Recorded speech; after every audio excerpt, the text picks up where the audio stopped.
정부가 황교안 총리 주재로 임시 국무회의를 열어 이른바 상시청문회법으로 불리는 국회법 개정안에 대해 제2요구안을 의결했는데요.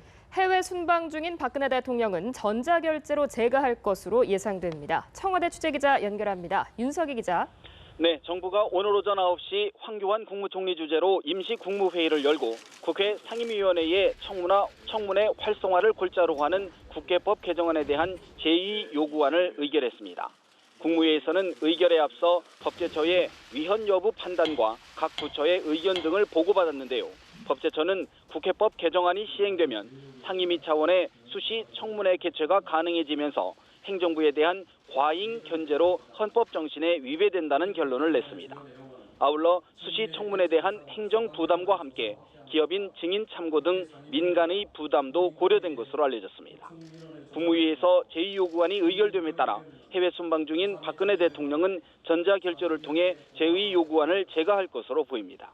제2요구안 제거는 곧 거부권을 행사한다는 의미로 헌법상 국회에서 의결된 법률안에 의의가 있을 경우 대통령은 국회로 돌려보내 제의를 요구할 수 있습니다.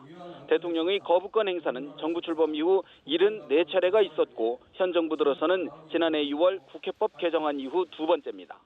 당초 박 대통령이 거부권을 행사하더라도 귀국 후인 다음 달 7일 국무회의에서 할 것이라는 예상을 깨고 임시 국무회의를 소집한 건 19대 국회 회기가 끝나기 전에 국회로 돌려보내기 위한 것으로 보입니다. 19대 국회 회기는 29일인 모레까지로 정부 여당 일부 헌법학회에서는 박 대통령이 거부권을 행사한다면 20대 국회 개원과 함께 법안은 자동 폐기되는 것으로 보고 있습니다. 반면 야권은 19대 국회 임기 내에 제2요구안을 표결하지 못하더라도 20대 국회에서 다시 표결할 수 있다고 주장하고 있어 논란이 예상됩니다.